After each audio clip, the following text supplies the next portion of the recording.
कराड चिपळूण मार्गावर एरफळे येथील दुचाकीला भीषण अपघात. तर या अपघातामध्ये सडादाडोली येथील नवदाम्पत्य पती पत्नींचा दुर्दैवी जागीच अंत.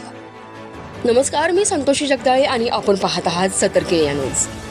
पाहूया सविस्तर वृत्तांत.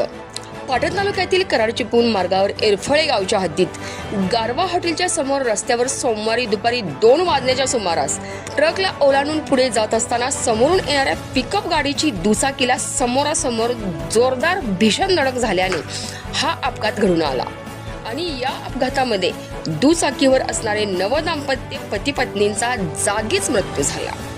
हा अंत दुर्दैवीच म्हणावा लागेल, कारण या नवदाम्पत्याचे लग्न अगदी 10 दिवसापूर्वीच झाले होते.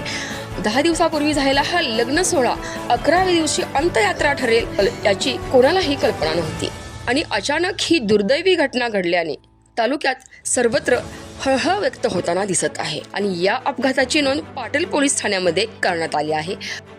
आणि या संपूर्ण महत्त्वपूर्ण अपडेटसाठी सतर्क न्यूज मुख्य संपादक विराट कदमसह संतोषी जगदाळे, सतर्क न्यूज, पाटण.